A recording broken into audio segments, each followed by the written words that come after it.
All right, good evening, everyone. Thanks for joining us this evening. I'm Jennifer Miller, a librarian at the Scotch Plains Public Library.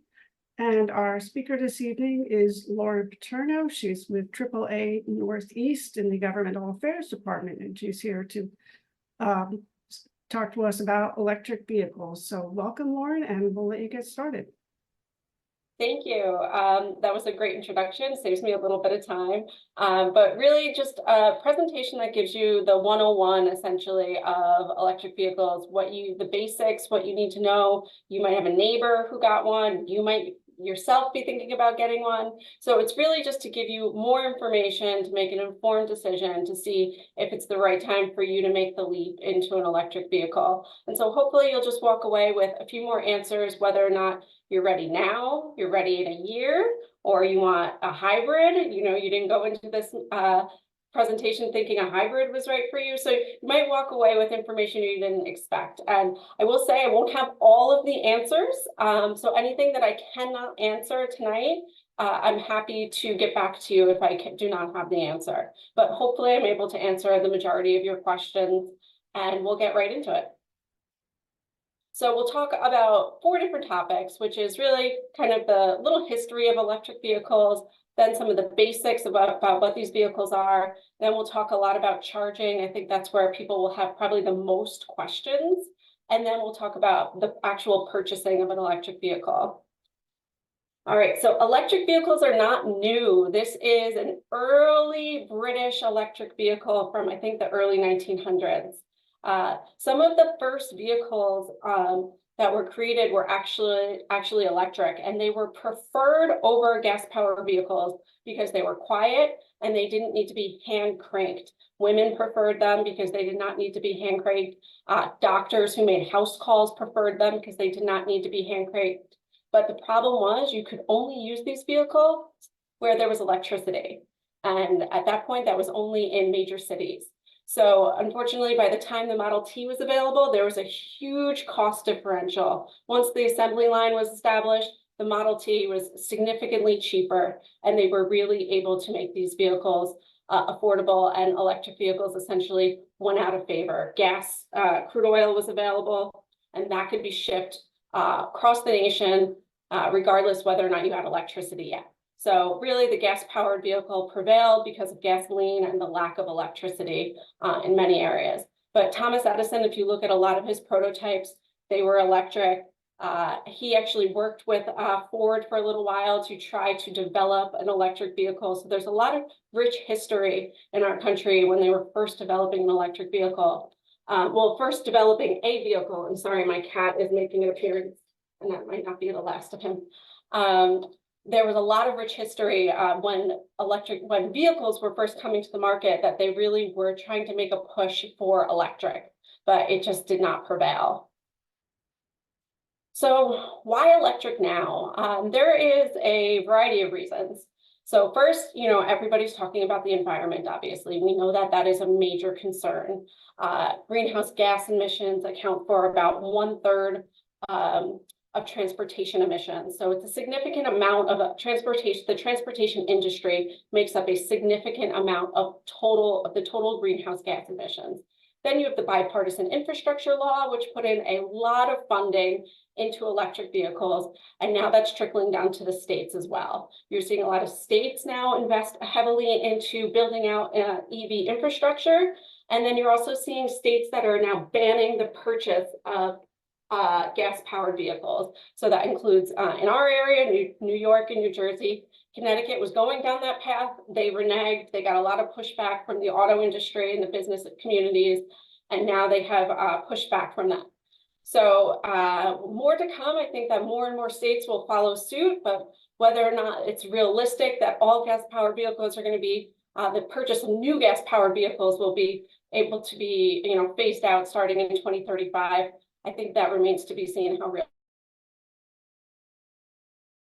You can actually, on the website, you can do a little comparison about how a regular gas-powered vehicle compares to an electric powered vehicle, and they said would give you a breakdown of what the carbon emission savings would be. So it's kind of just like an interesting tool on our website. And as you can see, so since basically 2012, there has been a significant rise in how many models are available of electric vehicles. And I think now in 2023, the last time I checked, it was over 305 either electric or hybrid models were available on our roads today. So a lot more variety than there was a decade ago. And you have many more options available that are more realistic than they were, say, a decade ago. All right, now we'll go into kind of the nuts and bolts of these vehicles.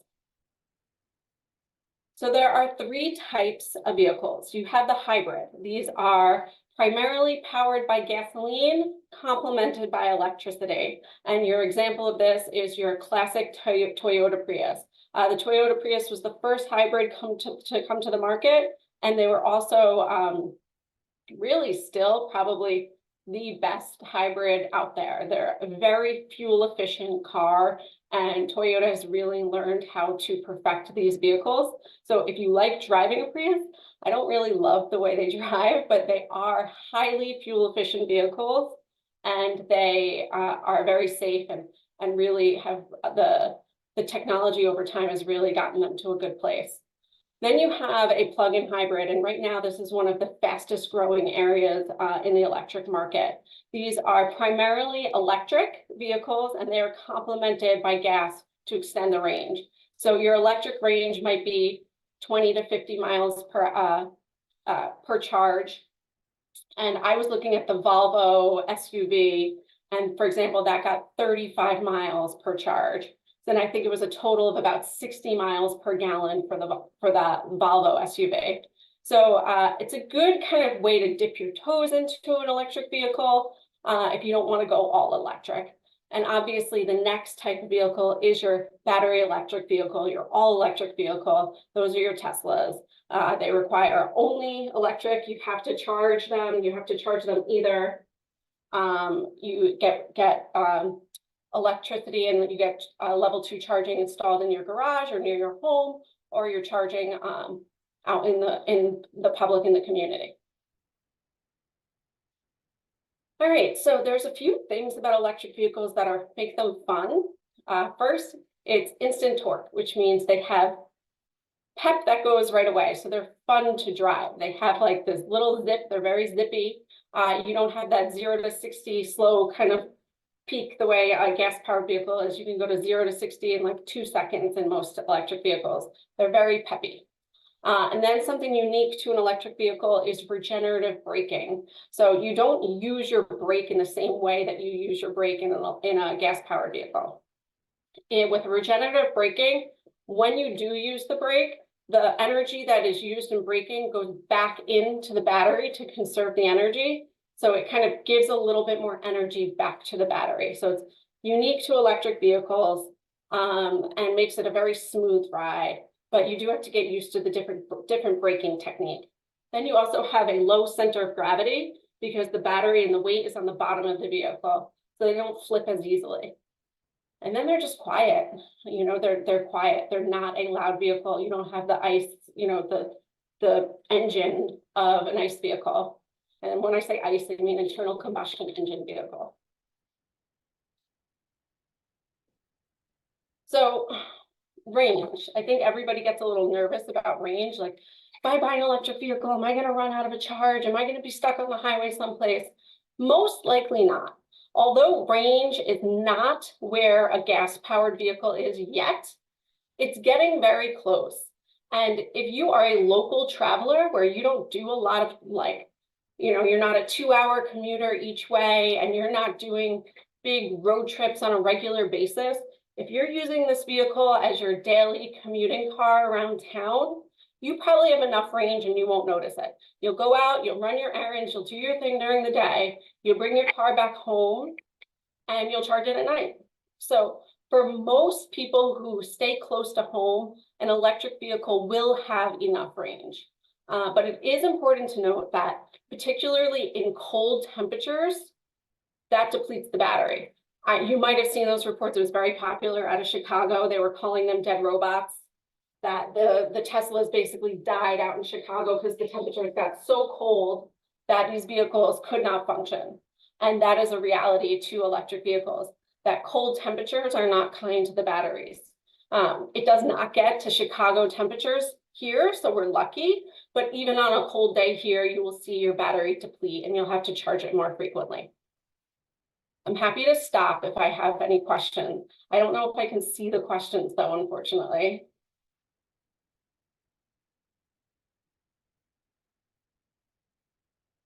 All right, I don't think there's any questions. I'm going to keep going. One thing that is Can I ask a question on the battery? Yep.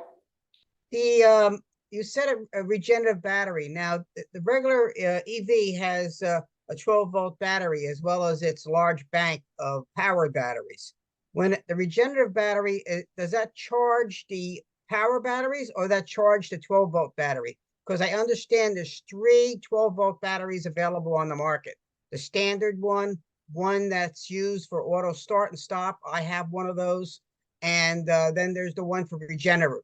It only runs up to like 80% charge or so. I think it is that battery, but I'm not 100% sure. I'm sorry. That's the first time I've gotten that question. I don't know the answer to that. I can definitely get back to you though. I can talk to one of our automotive folks. I'm not sure where that energy goes back into. It's a good question. Okay, thank you. Yep, no problem. Also, when it comes to safety, I think it is important that we do talk about it, even though I don't want to scare anybody. And this picture, I think we should change it just because it looks so scary that I don't want people to be like, I'm never driving an electric vehicle. Look at that fire. They do have lithium ion batteries, though. Electric vehicles the batteries inside an electric vehicle are lithium ion, excuse me, and they have hazards of flammability. So it's a natural, we've seen it with electric scooters that you see on the news. You see this happen, even with phones sometimes. And unfortunately, that could happen with an electric vehicle, although it's very rare. And early data actually shows that gas powered vehicles have more fires than electric vehicles. But what we do find is that EVs, once they do catch fire, it is very, very, very difficult for emergency responders to put out these fires. So they have to use a lot of water and a lot of different techniques to put these fires out. And in some cases, they just let them burn, which is not great for the environment either. Does AAA recommend charging EVs in garages or outside as a result of potential fire hazard? You have to talk to the person who's installing your charger. So it depends where it's being charged and what the environment it is. I know EV owners, so we don't have a particular recommendation. I think you should speak with your electrician when they're installing it and talk about them in terms of what they think is most appropriate for your space. I know particularly, I have a friend, who actually a colleague, they only charge theirs outside or with the garage door open just for safety. I've heard of that. Yeah, it doesn't mean you have to, but some people feel more comfortable doing that. Okay, thank you. Yeah. So they are working on different safety initiatives to kind of get a hold of this battery issue, and they're looking at using different battery elements that will not burn as hot and as long as the lithium ion. But I think that's going to take, a few years to kind of work that out. All right, then charging. So there are basically 3 different types of charging. There's level 1, that would be as though you're plugging your car into a regular wall outlet. It would take you forever. It would take you 24 to 48 hours to charge your vehicle using a standard wall outlet.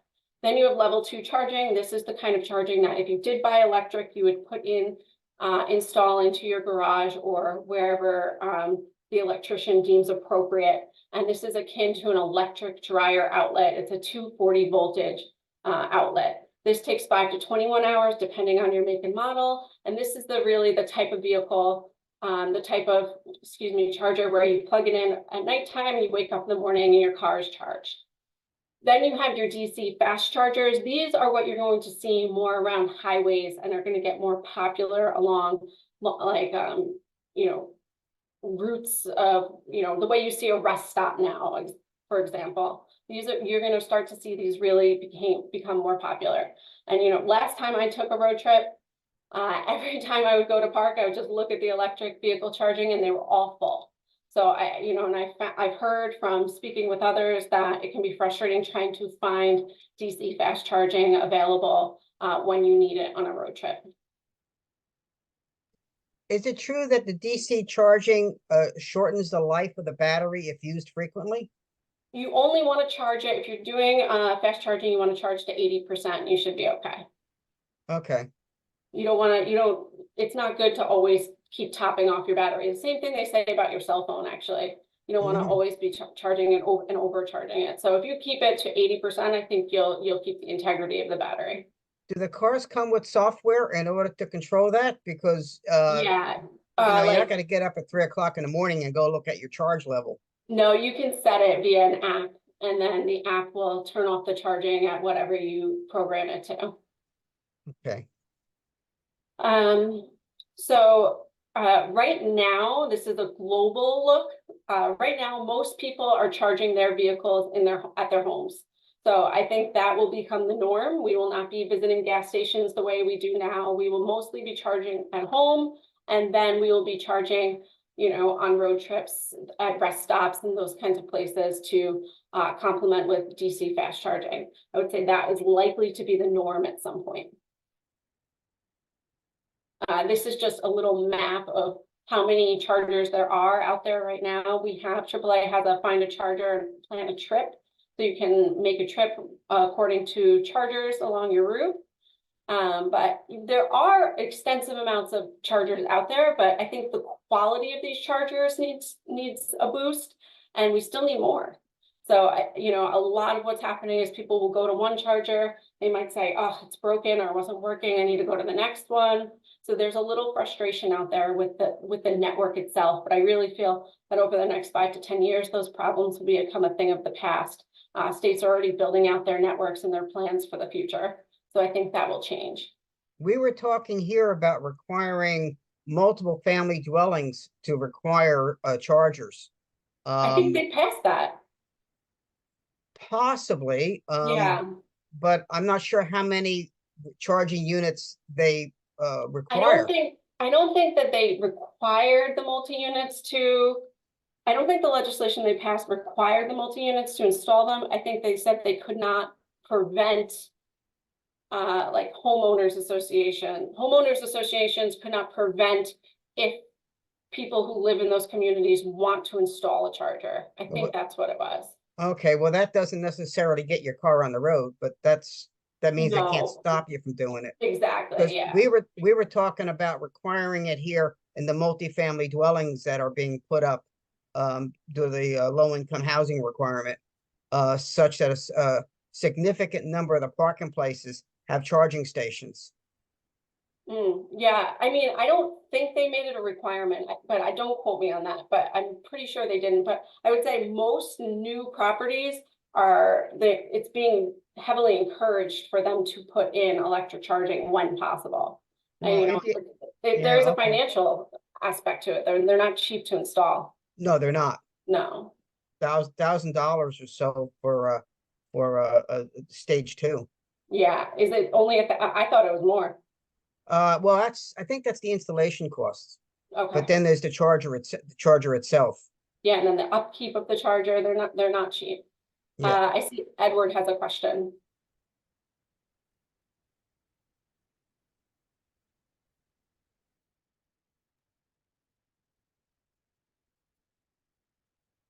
Edward, did you want to put a question in chat or? Okay. Well, All right, I'll keep going. yeah, we can come back.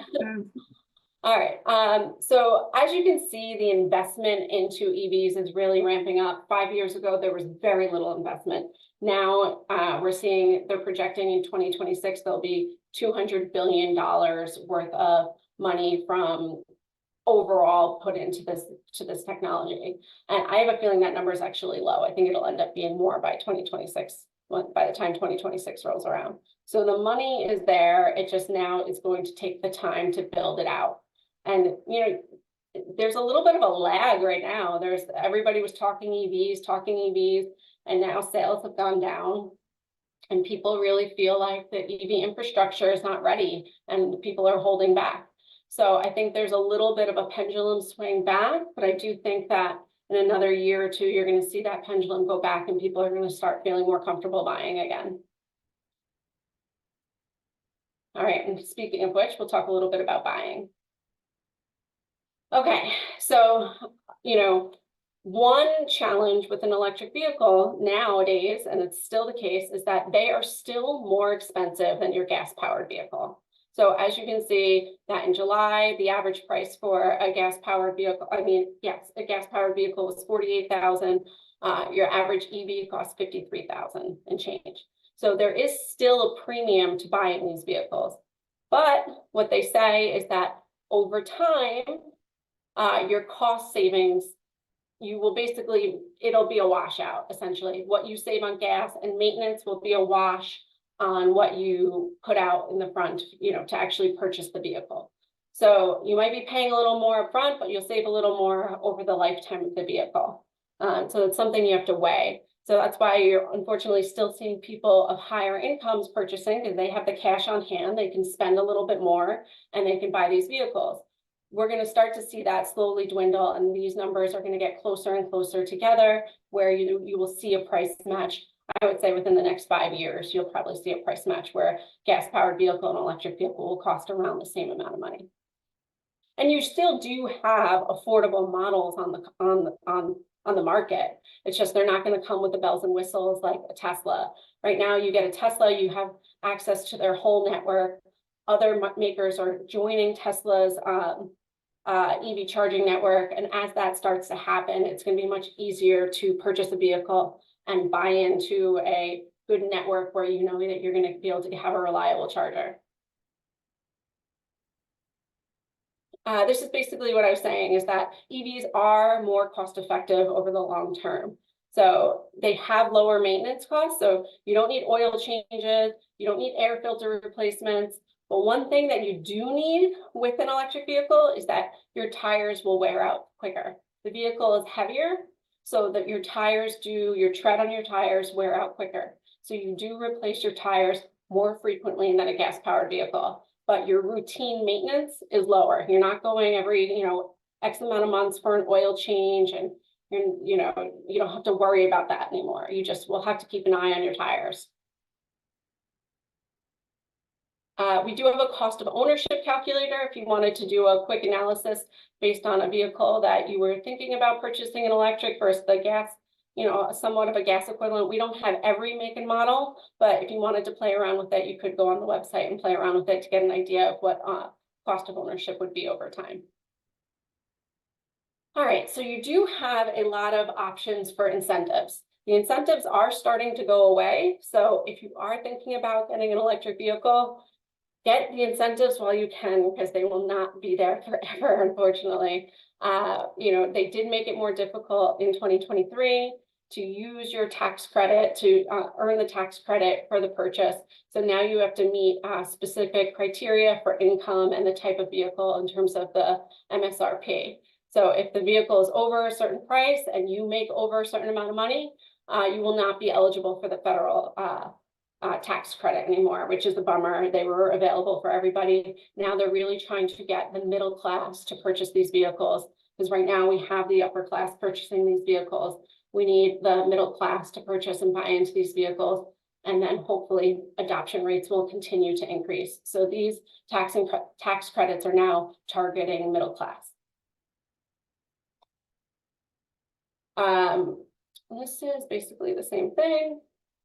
You can use our website. You can do a little find and incentives, and it'll give you a calculator of how much you can potentially save, and it will give you specific information about what you might be eligible for. The New Jersey incentives are still pretty good.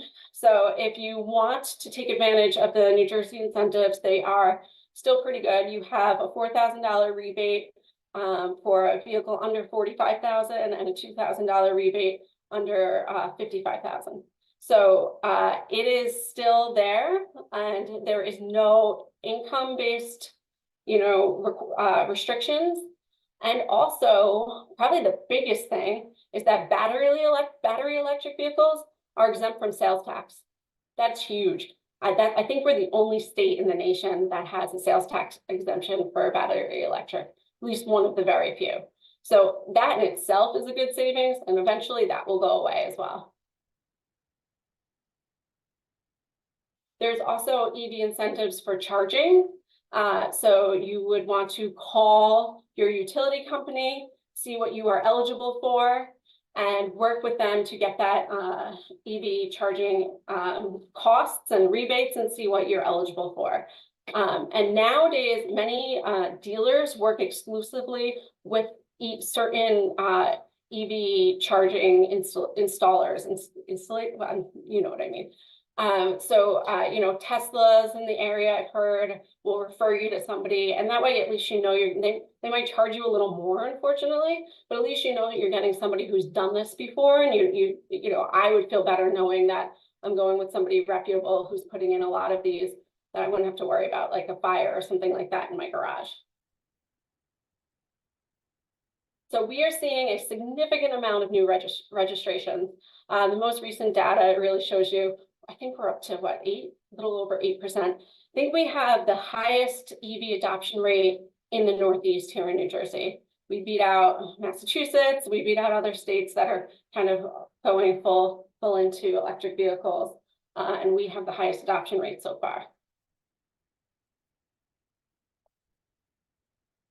So our AAA national team expects that we will represent, hold on, my notes are hidden here, represent about 25%, EVs will represent about 25% of all vehicles in operation around 2040 and cross the 50% mark around 2050. So it's going to take decades for us to get these vehicles really embedded into our roads, and it's going to take time. Right now, we just have about 2% of all vehicles on our road that are electric.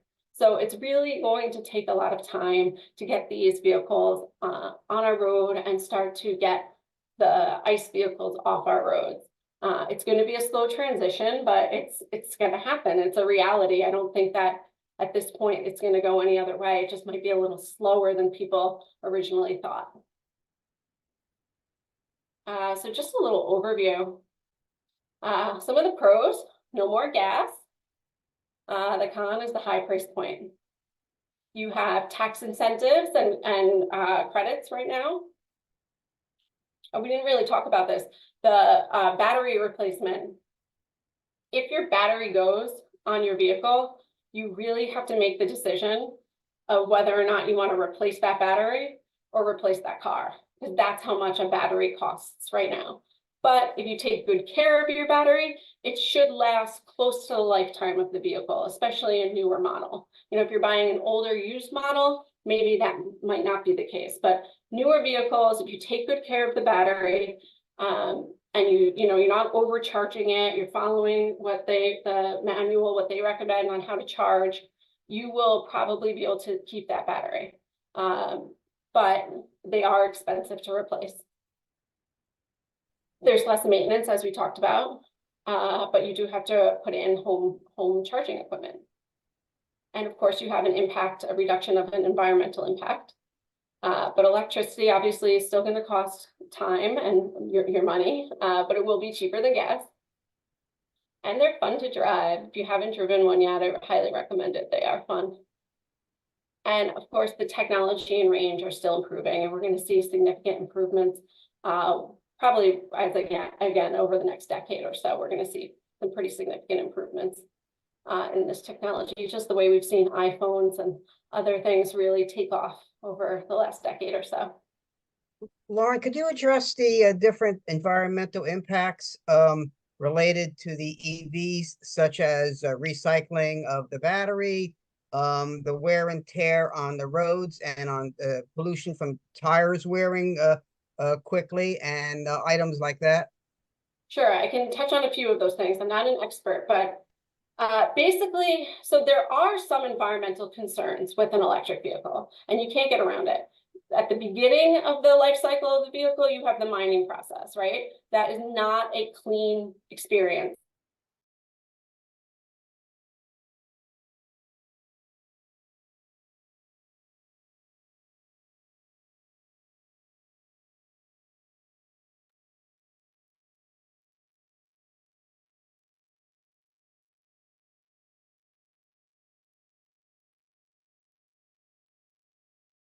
That are going to just sit.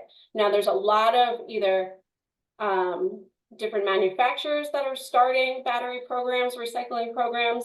Then you have also states that are starting to require batteries to be recycled, and also similar for the tires, the recycling programs for the tires as well.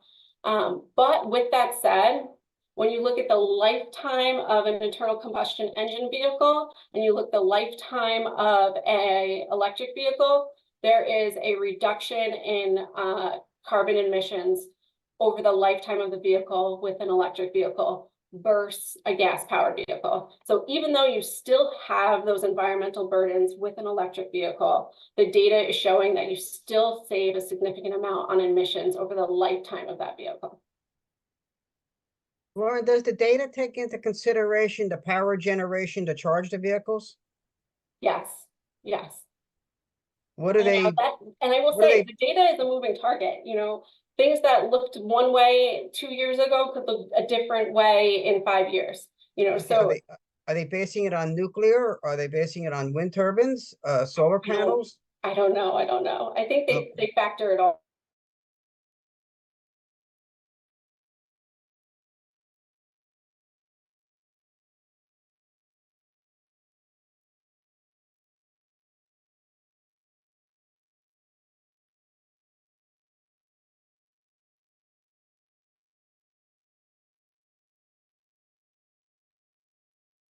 Time of the vehicle, and I don't know if maybe you want to look at 3 years or 5 years, but how much does the battery degrade over time? Do you know? So from what I've heard, and this is an average, and it's unfortunately not a great answer because it's a very wide average. I've heard depending on the make and the model of the vehicle and the make and the model of the battery and how you treat the battery, it can be a lifetime, could be anywhere from 5 years to 8 years. So it really depends on how often you drive, how often you're charging, what kind of charging you're using, and what is the make and model of that battery. And an older battery does not have the same life expectancy as a battery that is now in early 2024. A battery from 2021 is not going to have the same lifespan as a newer battery today. Thank you. Mhm. Any other questions?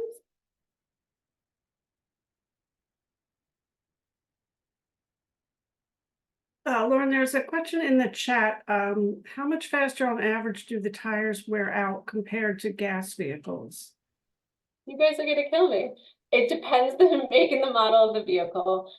It really has to do with the weight of the vehicle. So if you are buying an electric vehicle that is an SUV and that's a heavier vehicle, you're probably going to be replacing those tires more frequently than if you're buying a smaller, lighter electric sedan like a Chevy Bolt or something like that.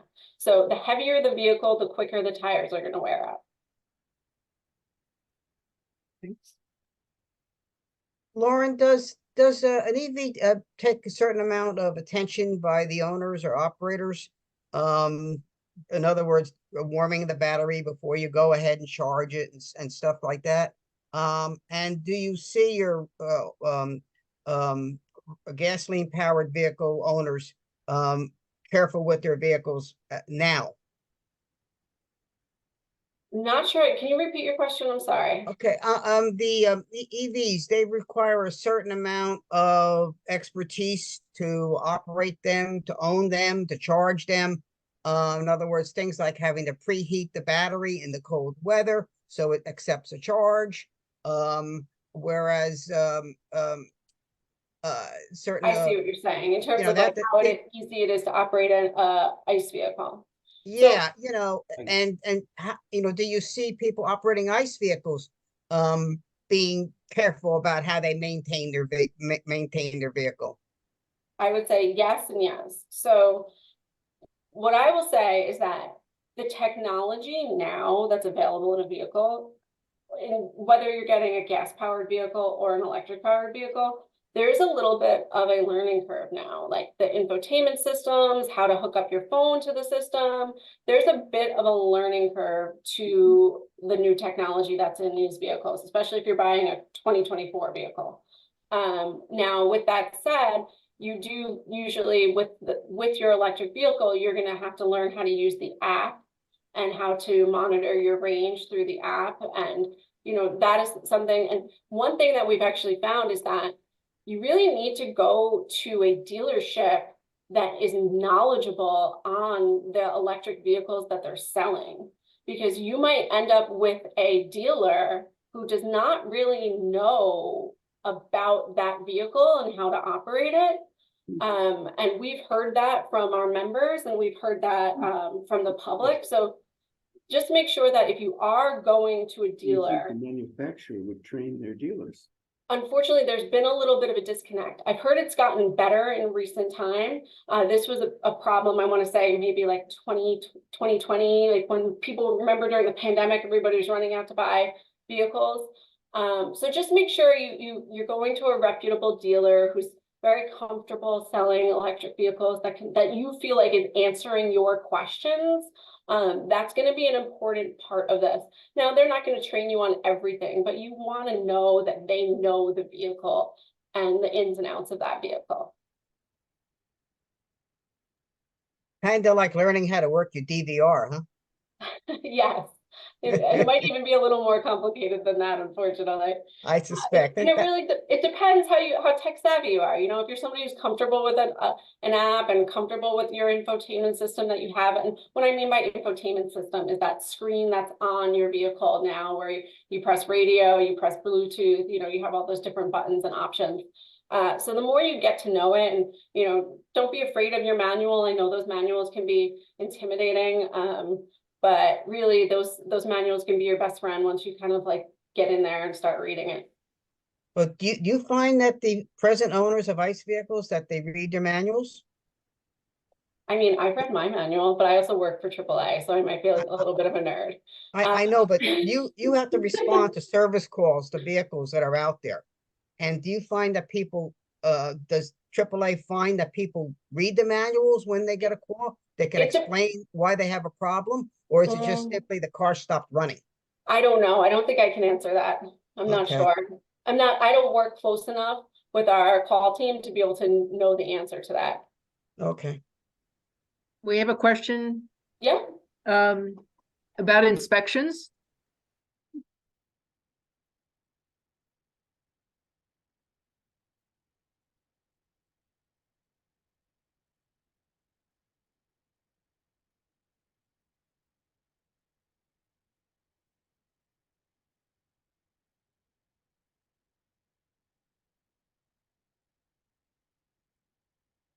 I mean, it used to be you had to honk your horn, flash your brights, turn your wipers on, but they just They did away with it.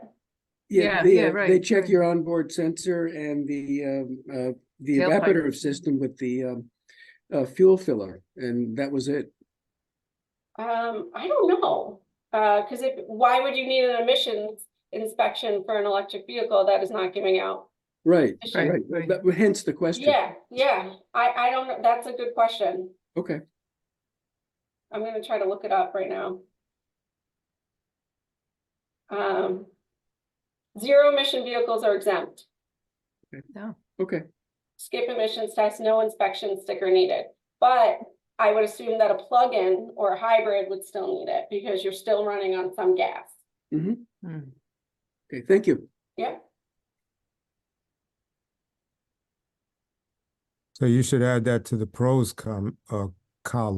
Right. Yeah. Yeah, right, right. That's a I good mean, call. that's major. I hate going for inspections. I know they're a pain.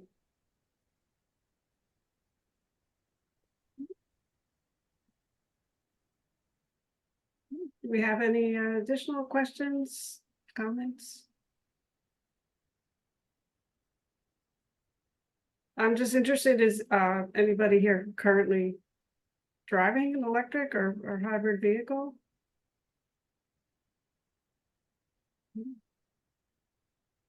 Nope, I looking think to it's over. purchase. Really? My dad owns an electric vehicle, but he knows I'm into an electric vehicle. That's why I sat here and took the call. Uh-huh. He owns a Genesis PV60. Very nice. Thank you for joining. Thank you. We have another question. Go on. On the regenerative braking, I assume the heat from the mechanical operation of the brakes is somehow siphoned off to recharge the battery. So if the brakes I don't know if that's true. okay, I don't know. Because I know that, wait, well, you because mean like heat from, my full question was going to be, if that's the case, does that increase the life of the brakes because they're not heating up? But well, definitely the life of the brakes is significantly extended because you're not using the brake nearly as much as an ICE vehicle. So just by the nature of the fact that you don't use your brake in the same way, you're not going to be replacing brake pads the way you are in an ICE vehicle. okay, But and I don't, that's why I just want to make sure, I want to clarify your question. Heat, when you use the heat in the vehicle actually depletes your battery. But I don't know if you meant the heat from the actual battery, like the usage of the battery.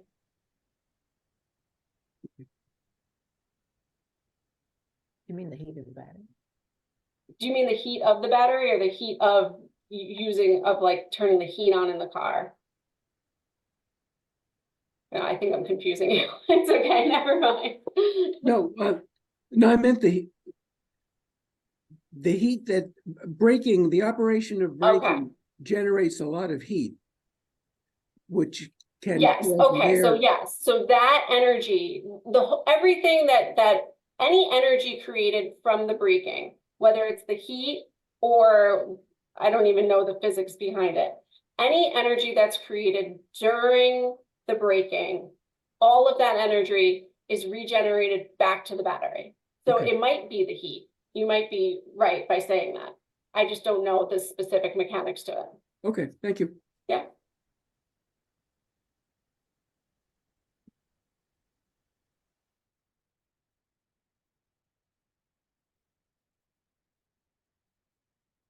Any further questions before we wrap up? No? All right, I'm gonna end the recording.